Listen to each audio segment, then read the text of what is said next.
Hola, yo soy Matías Mellado, soy game designer, egresado de la carrera de diseño de juegos digitales de la Universidad Andrés Bello, donde también soy docente del taller de juegos online.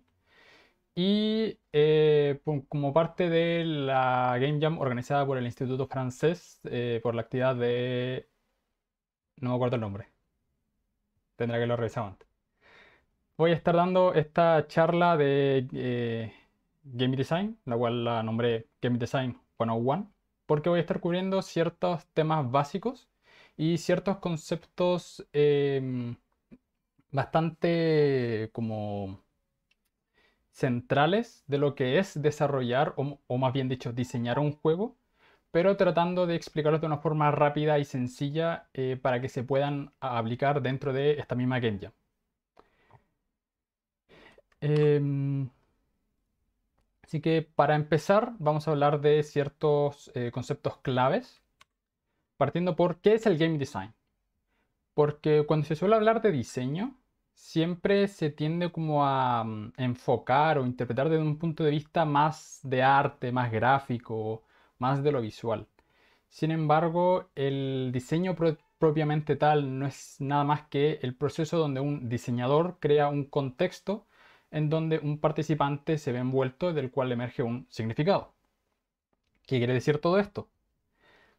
En el caso, por ejemplo, de un diseñador gráfico que esté haciendo una campaña de marketing, esa campaña es el contexto y los potenciales clientes son los que van a ver esta campaña, se van a ver envueltos en este contexto y de ahí ellos van a sacar un mensaje. Ese mensaje puede ser querer adquirir un producto, querer adquirir un servicio, quizás, no sé, bueno, en el caso de las votaciones que hay acá en Chile, en el próximo domingo, si es una campaña electoral, el significado que se busca dar a ese participante es el querer votar por una persona. Sin embargo, cuando hablamos del diseño de juego y empezamos a reemplazar estos conceptos, nos quedamos con que el contexto es el juego en sí o las mecánicas y niveles de este juego. El participante vendría siendo obviamente el jugador, el usuario que va a experimentar nuestro juego. Y el significado de este juego vendría siendo ya sea o la entretención o el mensaje que nosotros le queremos dar. Esta experiencia que nosotros queremos que el jugador o el usuario disfrute con nuestro producto. Ya entrando en ciertos conceptos propiamente de los juegos como tal, el más básico y el más esencial que hay que hablar sí o sí es las mecánicas. Y según qué interpretaciones se busque, qué marcos teóricos se investigue o qué libros uno lea sobre teoría de game design, puede encontrar distintos significados o distintas interpretaciones de lo que es una mecánica, pero más o menos el consenso siempre parte desde que una mecánica es al final una acción. Es lo más básico que hay en el juego, es lo más básico que el usuario va a hacer y siempre se suele identificar ya sea por algún verbo o por alguna palabra en concreta o una acción muy específica en concreta. Una vez estas mecánicas se van juntando, se van creando distintas dinámicas o distintos sistemas que los sistemas se definen como un conjunto de elementos que se relacionan entre ellos. El propio juego se puede considerar como un sistema, por ejemplo, pero para propósito de esta presentación, sistema lo vamos a tomar como un sistema de mecánicas, como un conjunto de distintas mecánicas individuales que se relacionan de alguna forma entre ellas para poder crear algo más grande. Por ejemplo, si consideramos un juego de plataformas, el moverse sería una mecánica, el saltar sería una mecánica, el presionar botones sería una mecánica, pero el sistema de movimiento del jugador es todas las mecánicas que se relacionan con el movimiento, ya sea bidimensional, tridimensional, saltos, dobles saltos, ganchos, dash, teletransportaciones, etc. Todas estas pequeñas mecánicas que cada una funciona por sí mismo y se relaciona con estas que son similares, crean el sistema de movimiento. Meaningful Play, a falta de una traducción mejor al momento de armar esta presentación, se suele referir o se suele hablar de Meaningful Play cuando decimos que estas acciones, que estas mecánicas que el jugador va a ir haciendo, siempre tienen una razón de ser y el resultado siempre tiene relación con el motivo por el cual se hizo la acción en primer lugar. Por ejemplo, no tendría mucho sentido que un jugador saltara si al momento de saltar no ocurre nada. No hay motivo por el cual uno salte. O, en el caso contrario, si es que el saltar termina siendo perjudicial para el jugador. Meaningful Play busca siempre que todo lo que el jugador haga tenga un sentido en el por qué lo hace, en el cómo lo hace y en lo que busca que se logra que se hace. No sé si quedó claro este concepto. Esto ya es algo que es un poco más abstracto y quizás tampoco lo expliqué bien del todo. ¿Sí? Perfecto. Y ya habiendo hablado de estos tres temas, pasamos a lo que es el juego en sí como tal. Y tal como mencioné antes, según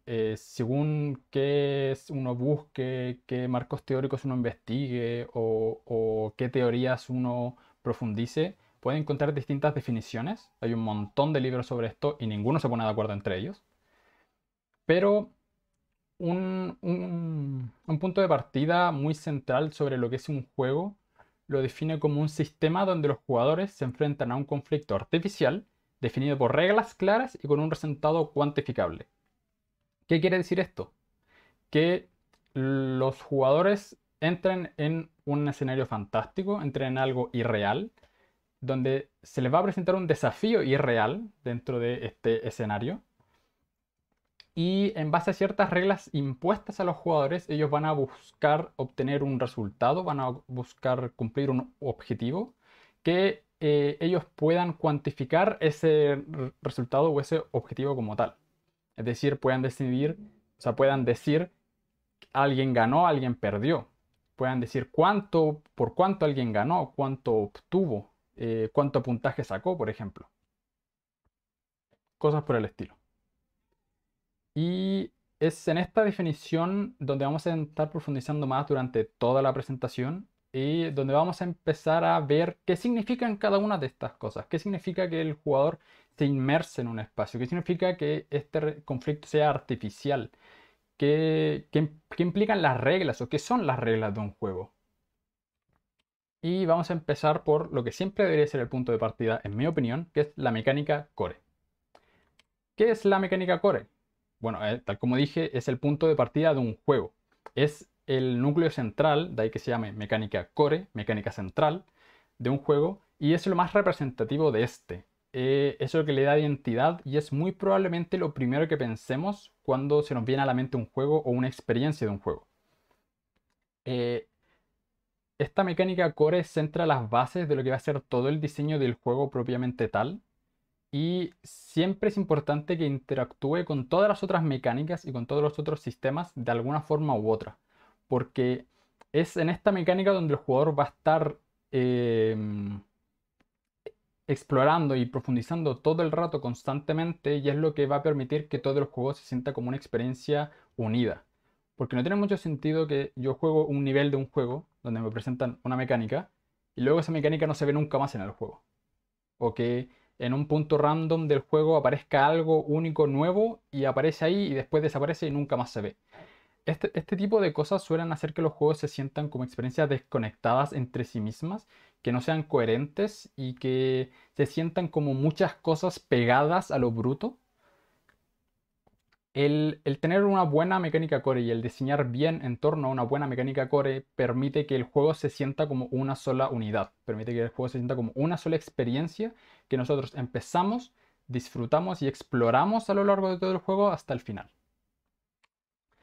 Para poder profundizar un poco más en estas mecánicas cores, les propongo un pequeño ejercicio en donde ustedes propongan algún juego, lo primero que se les venga a la cabeza, y entre todos tratemos de analizar cuál sería la mecánica core de este juego, cuál sería lo más central, lo más representativo, o una de las cosas más representativas, porque los juegos pueden llegar a tener muchas mecánicas core.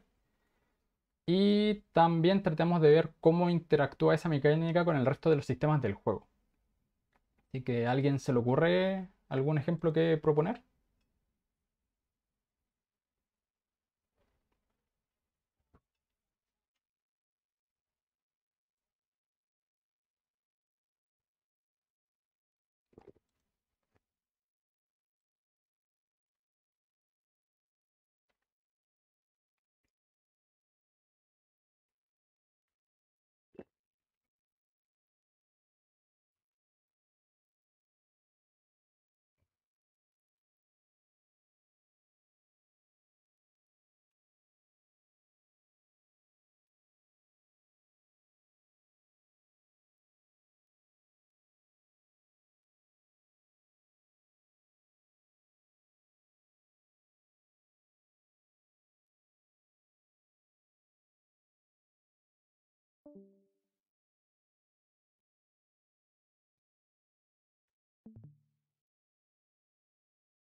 Sí,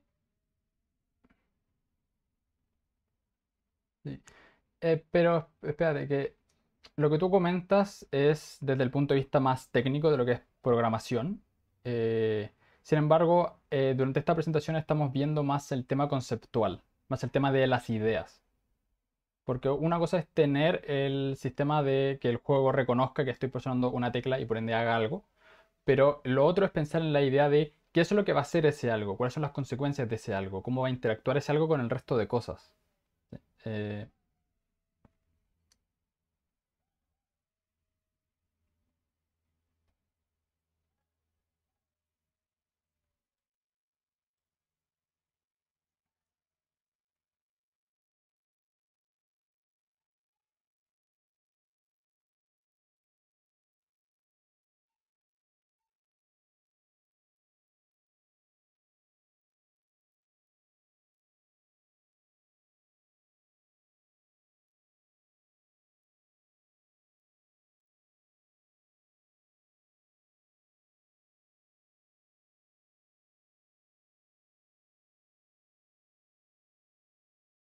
es- sí,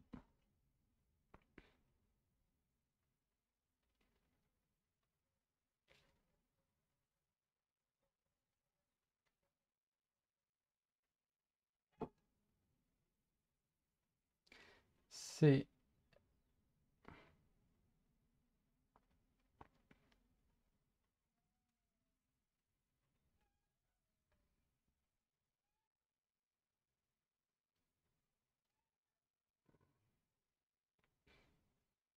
Sí, sí, sí, pero eso probablemente va a quedar mejor en la presentación de programación que van a tener mañana, porque tal como estoy diciendo, esta presentación es más a nivel conceptual, es más la idea del juego, no tanto el cómo hacemos el juego.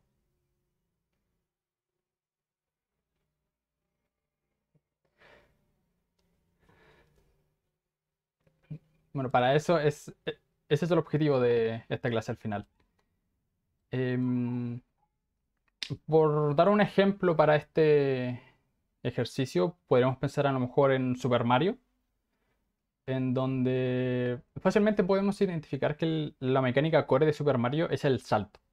Constantemente todo lo que hacemos es con el salto y con el movimiento, pero con el movimiento como una excusa para explorar otras formas del salto. En el caso de Minecraft, como están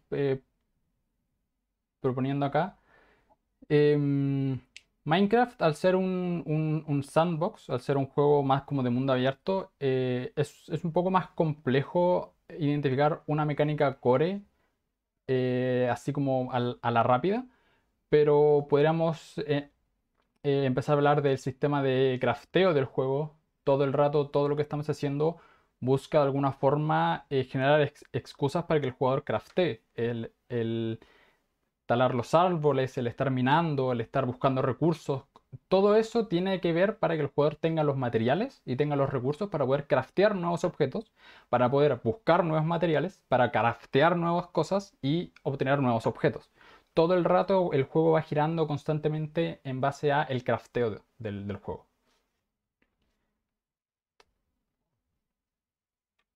Entonces, para seguir avanzando, em, ¿cómo empezamos a diseñar un juego? Que probablemente ya aquí este es el punto más útil de la presentación.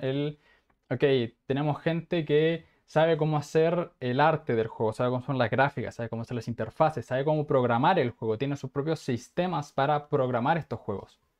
Pero, ¿cómo hacemos que ese código, que ese arte se convierta realmente en un juego? ¿Y cómo conseguimos que ese juego sea interesante, que ese juego sea divertido y que valga la pena jugar? Lo primero que tenemos que entender es que un juego, y lo que hace que un juego sea un juego, es que está compuesto de tres elementos centrales o tres elementos principales. El primero que tiene un objetivo, hay una razón por el cual el jugador está jugando, hay algo que el jugador está haciendo o algo que el jugador busca lograr. Pero no es cosa de que el jugador llegue y lo haga, porque hay un desafío por en medio, hay un obstáculo. hay un motivo que impide que el jugador pueda conseguir ese objetivo. Y a su vez hay una recompensa. Hay un algo que el jugador obtiene después de cumplir ese objetivo sorteando este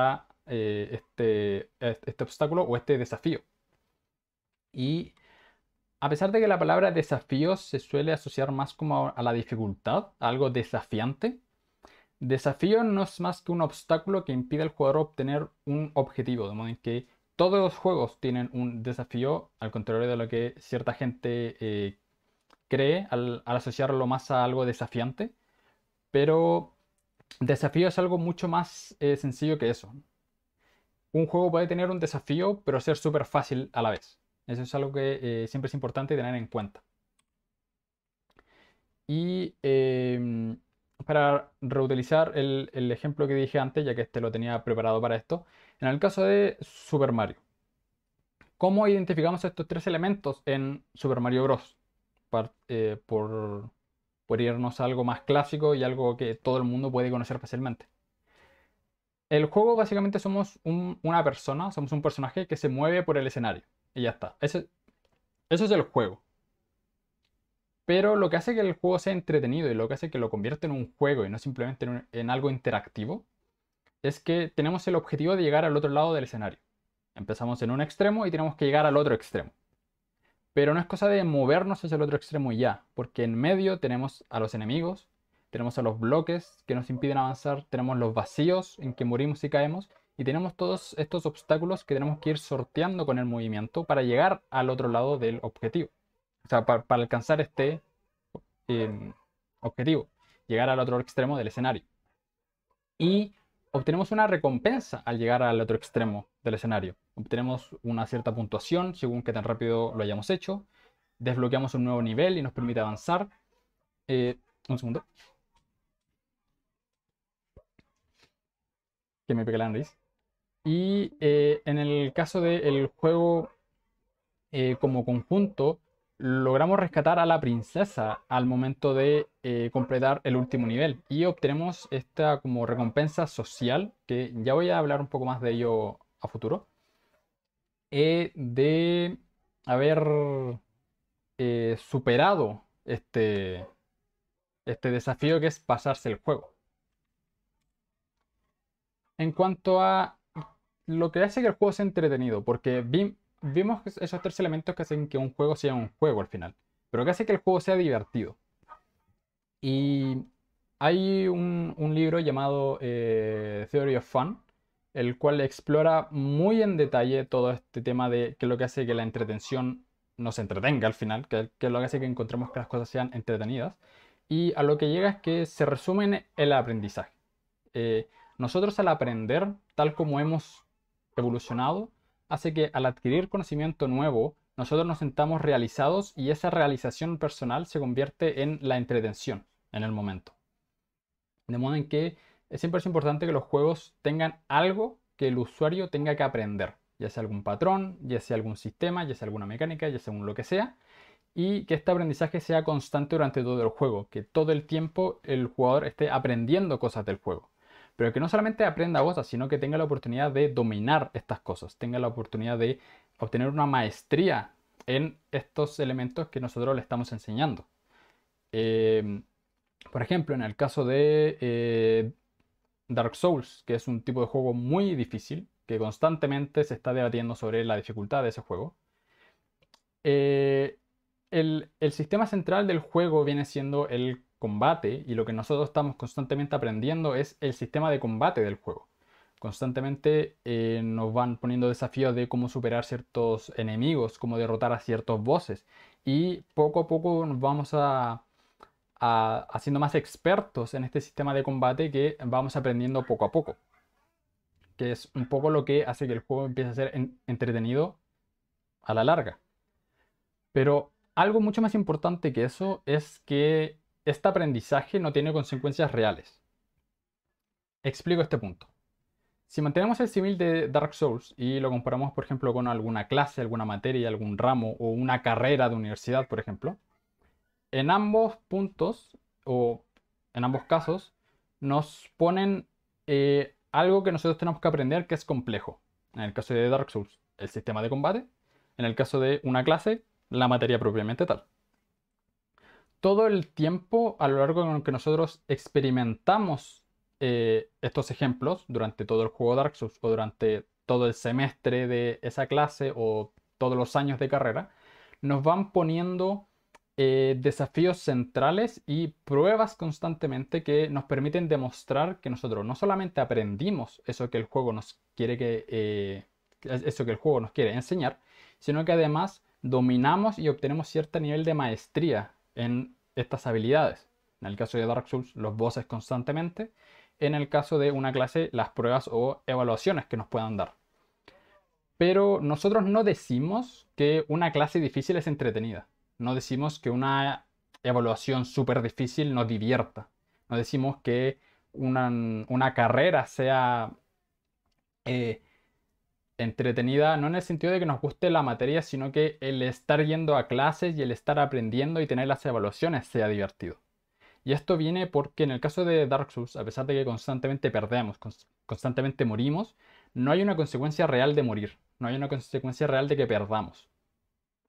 Vamos a tener que repetir una zona, repetir un jefe, repetir un enemigo, pero ya está. No hay más allá de eso. Todas las consecuencias que hay dentro del juego son consecuencias ficticias para estos problemas ficticios que nos presentan.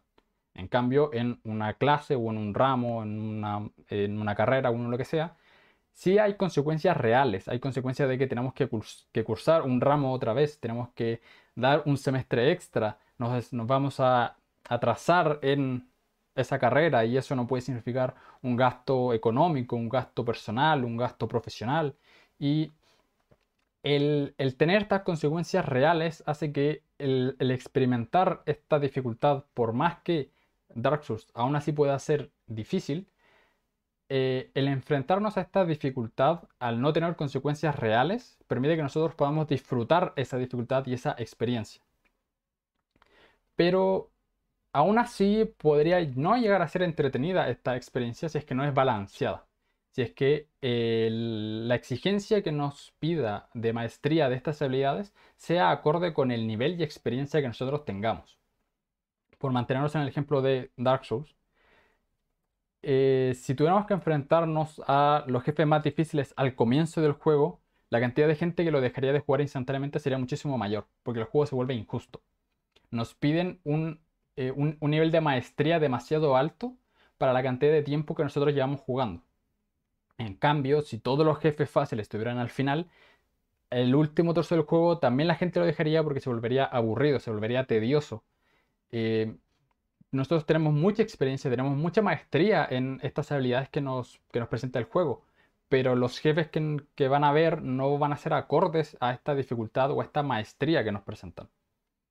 Entonces, siempre es importante tener estos cuatro elementos en mente al momento de diseñar una experiencia entretenida, que es que el jugador constantemente esté aprendiendo cosas y tenga las oportunidades para desarrollar alguna maestría en estas cosas, que no existan consecuencias reales de fallar y que constantemente las pruebas o los puntos de inflexión de esta experiencia sean balanceadas en base a la propia experiencia del jugador en este propio juego.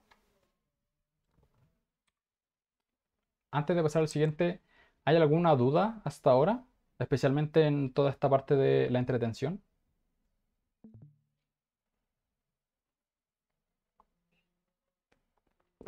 Perfecto. ¿Ahí alguien está escribiendo?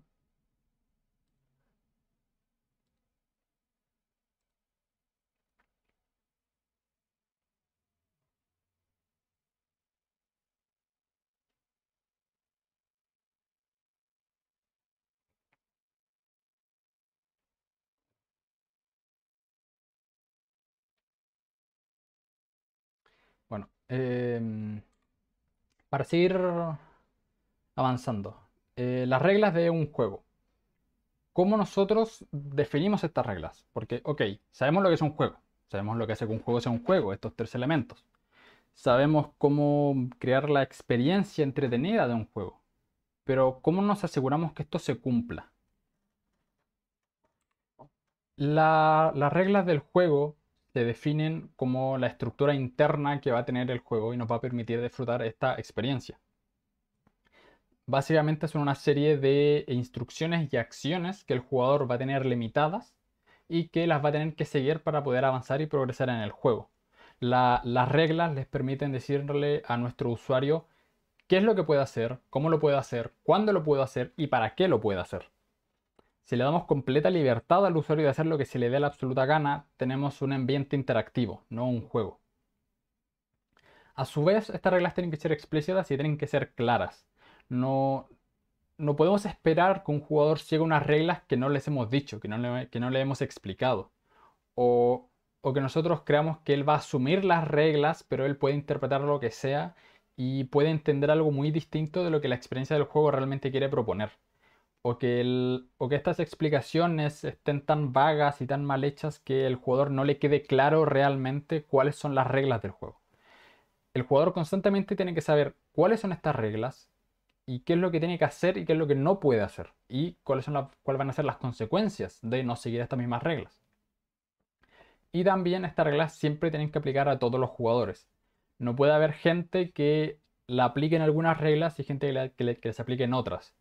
Y a pesar de que aquí uno podría argumentar las mecánicas asimétricas, que son estos sistemas o estas mecánicas de juego que no son las mismas para todos los jugadores, aún en estos casos, si yo me cambiara de equipo, por ejemplo, o usar un personaje que está usando otra persona, voy a tener las mismas reglas, se me van a aplicar las mismas reglas que esa persona tenía cuando usó ese personaje o estuvo en ese equipo.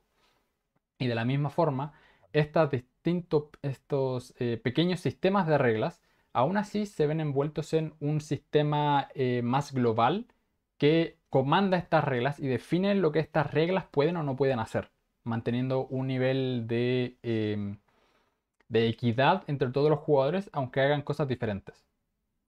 Y también estas reglas tienen que ser fijas, tienen que definirse al comienzo de un juego y mantenerse exactamente igual a lo largo del juego. No podemos estar constantemente cambiando cuáles son estas reglas del juego.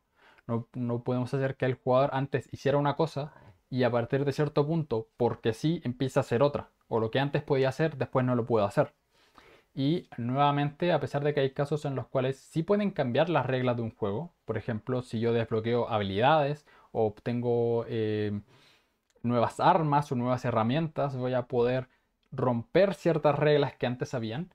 Aún así, estos pequeños cambios sutiles de reglas, sutiles considerando el global de la experiencia del juego, aún así estos pequeños cambios son regulados por reglas más fundamentales del juego.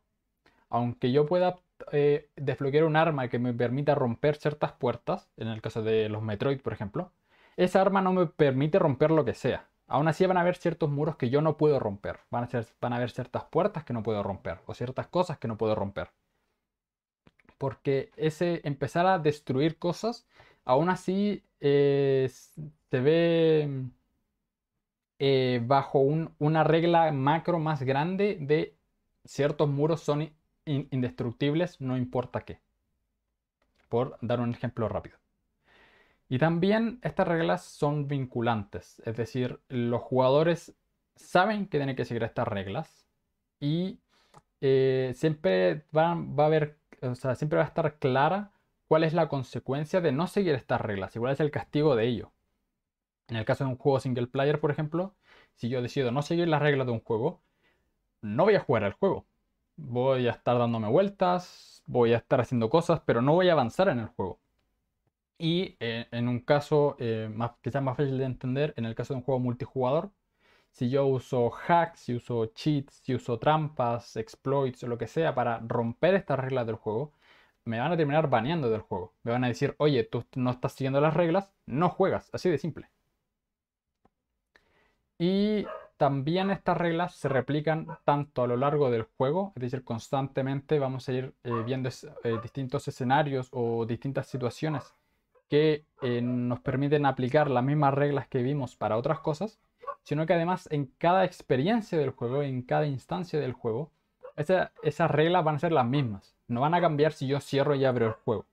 O no van a cambiar si yo juego en otro computador, o si juego en otro lado, o si juego parado, o si juego de pie. Siempre van a ser las mismas sin importar cómo, cuándo y dónde juegue. ¿Alguna duda respecto a las reglas de un juego?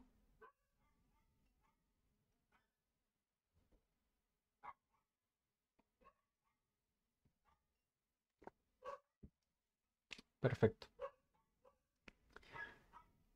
Ya habiendo visto qué hace que un juego sea un juego, cómo empezamos a diseñar esta experiencia, qué es lo que hace entretenido y cómo definimos el marco en el cual este juego va a ser jugado, pasemos a la inmersión y la interacción.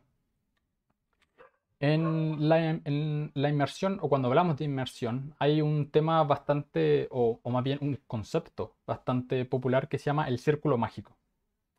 Este círculo mágico, que aplica a cualquier tipo de juego, no solamente a los videojuegos, básicamente define el espacio de fantasía en donde el juego y la experiencia van a ocurrir.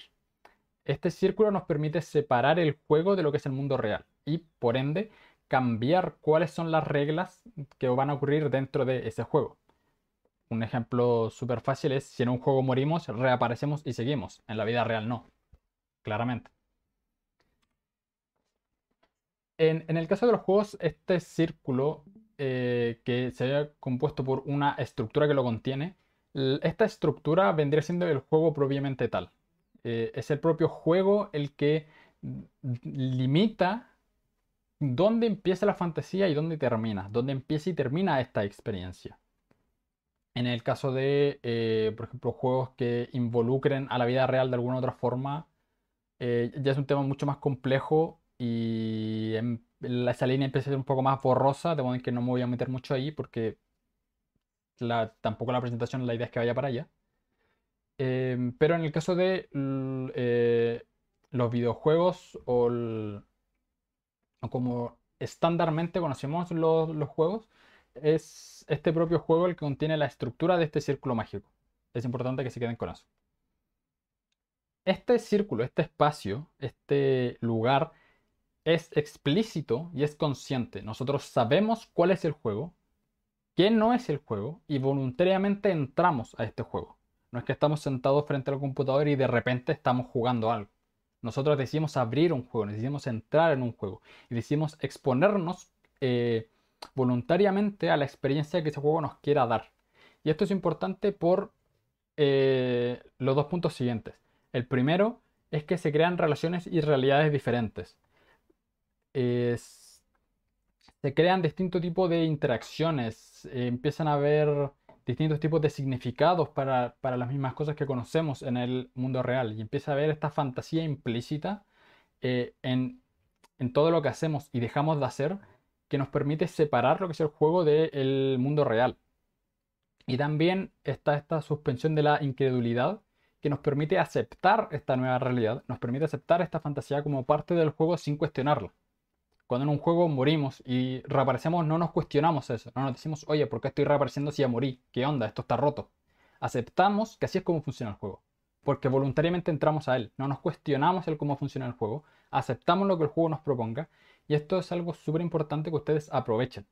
Que no traten de que no busquen siempre buscar alguna explicación lógica o algo que tenga sentido dentro del juego, porque al final el usuario acepta que es un juego, acepta que es una fantasía y permite sublegarse a esa fantasía. Permite simplemente decir, ok, así funciona el juego, listo, no necesito saber más. Fin de la historia. En cuanto a la interacción, una vez ya viendo un poco lo que es la inmersión, Em, interacción básicamente se define como la relación entre dos elementos, como eh, el cómo se relaciona una acción con una consecuencia al final. Si bien interacción es algo súper amplio y aplica a un montón de casos, en los videojuegos propiamente tal, lo que nosotros buscamos es una interacción diseñada.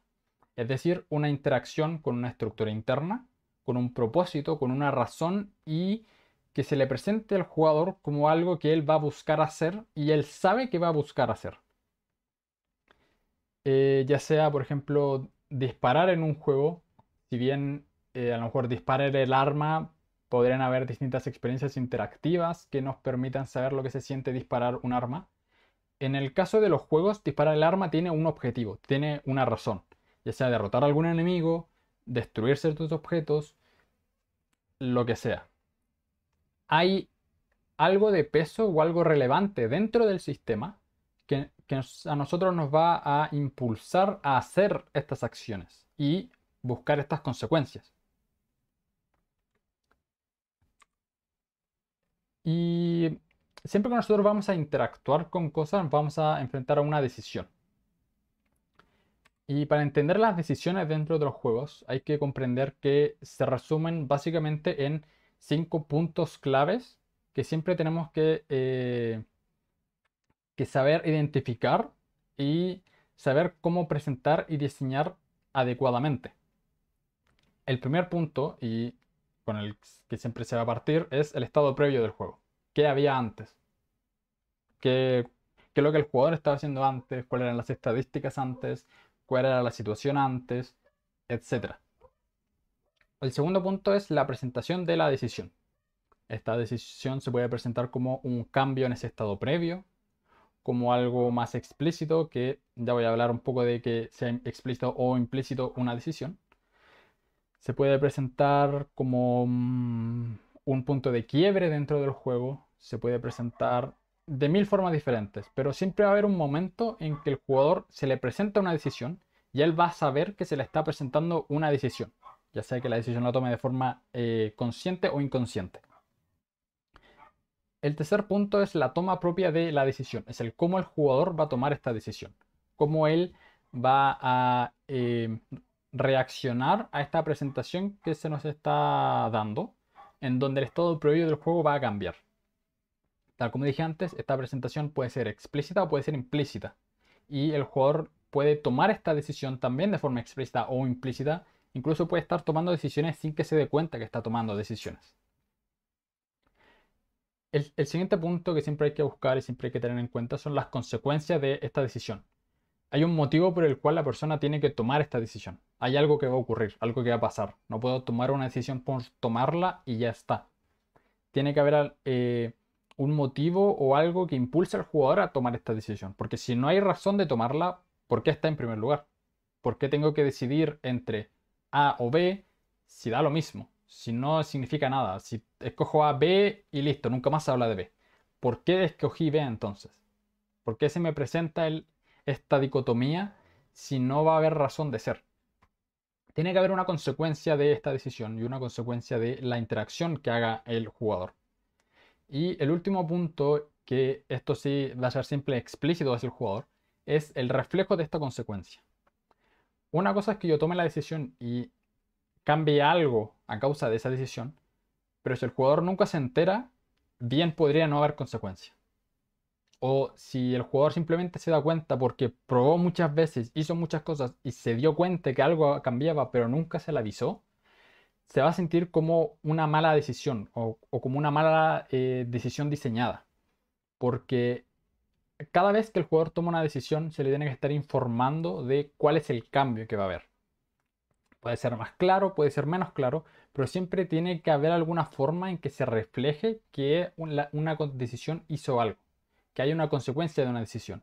Aunque este reflejo sea a largo plazo, por ejemplo, yo hago algo en momento X, pasan 10 minutos y recién veo lo que causó ese momento X, que también puede ser, aún así se ve las consecuencias de esta decisión. Se ve qué es lo que hizo, qué es lo que yo hice, qué es el por qué tomé la decisión. Se ve cuál fue esta consecuencia y cómo cambió el juego en base a esta consecuencia. Lo que estaba mencionando antes, las decisiones explícitas e implícitas, em, básicamente hablan de la forma en que el jugador se le presenta que tiene una decisión que tomar. Un tipo de decisión explícita suelen ser decisiones que al jugador directamente se le muestran en pantalla y se le dicen, oye, tienes que tomar esta decisión, tienes estas opciones, ¿qué vas a hacer? Y se le pregunta directamente al jugador. Es explícito que se está tomando una decisión en ese momento. En el cambio, decisiones implícitas, no necesariamente se les está diciendo al jugador que hay una decisión que él tiene que tomar, sino que simplemente se le entrega información y se espera que el jugador tome una decisión en base a esa información. Aunque esa decisión sea ignorar por completo ese cambio o esa información que se le está dando. Para entender un poco mejor estos dos puntos, hablemos de, por ejemplo, los juegos de Telltale, estas aventuras gráficas modernas, en donde se centran en la decisión. La mecánica core de estos juegos es la decisión. Y se presentan decisiones explícitas. Nos aparece en pantalla, oye, tienes estas cosas que hacer, ¿qué vas a decir? O no vas a decir nada. Pero se le presenta que, oye, en este momento tienes que tomar una decisión. Tienes esta decisión, tienes estas opciones. ¿Qué vas a hacer?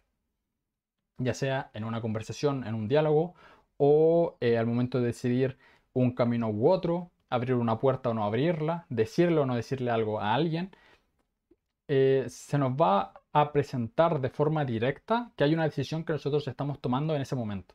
Y en el caso de las consecuencias, en el juego de Telltale, nos va a aparecer arriba a la izquierda un pequeño mensaje que nos dice, esta persona va a recordar lo que dijiste, o vamos a ver directamente que algo le va a ocurrir al personaje que nosotros le dijimos o no le dijimos algo, o cosas por el estilo. Y en el caso de decisiones implícitas, podemos pensar en los juegos de estrategia, por ejemplo, en donde nosotros tenemos el estado previo que es nosotros con nuestros muros, nuestras ciudades, nuestras unidades, nuestros soldados, bla, bla, bla. Y nos presentan esta decisión de vemos que el enemigo nos está atacando. Vemos que llegó una tropa del enemigo a destruir nuestros muros.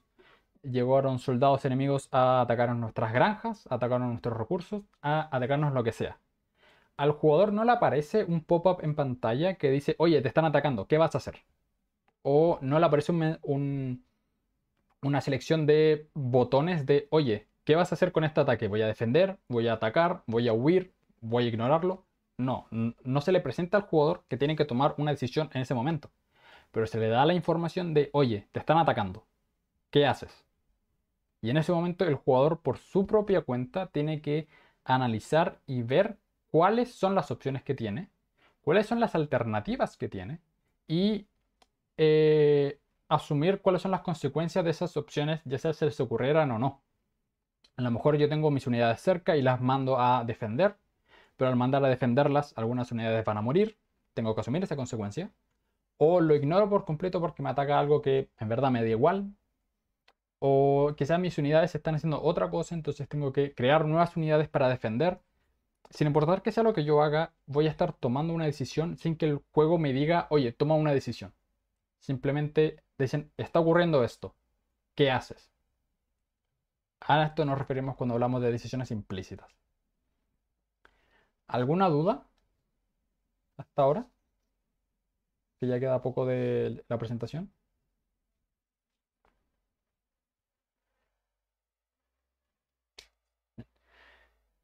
Entonces, ya habiendo visto, para hacer un repaso y un resumen rápido.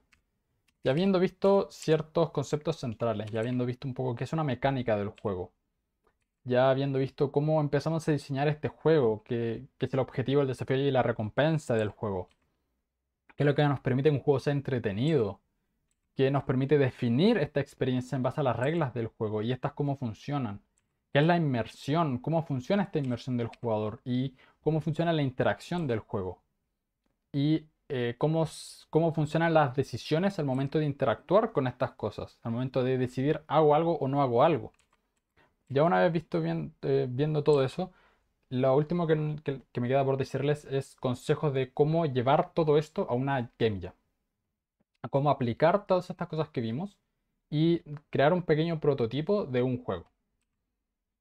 Y lo primero que les voy a decir, y que es lo más básico que siempre tienen que tener en cuenta cuando participan de una game jam, es que tienen que centrarse en una mecánica core. Piensen en una mecánica, o una o dos mecánicas, y exploren esa mecánica. Exploren cómo se puede aplicar esa mecánica, qué implica esa mecánica, cómo el jugador interactúa con esa mecánica. Trabajen siempre en torno a esta mecánica core sin pensar en todo el resto de cosas de un juego. Por ejemplo, si van a hacer un plataformero donde hay un gancho. Ok, ¿cómo se puede usar este gancho? ¿En qué escenario se puede usar? ¿Cómo se puede mover? ¿Cómo, cómo cambia el hecho que el jugador se mueva al tener este gancho o no tenerlo? ¿Cómo interactúa con el escenario teniendo un gancho? No puedo arrastrar objetos, los puedo empujar, los puedo botar, puedo atacar con este gancho. S- Céntrense en esta mecánica core y trabajen única y exclusivamente esa mecánica core. Porque, y aquí viene la segunda recomendación, al momento de empezar a añadir más cosas, nuestro scope o el tamaño de nuestro juego empieza a crecer exponencialmente y esto resulta en no alcanzar a terminar lo que estamos haciendo. Es poco tiempo en el que se trabaja en una jam, son 48 horas.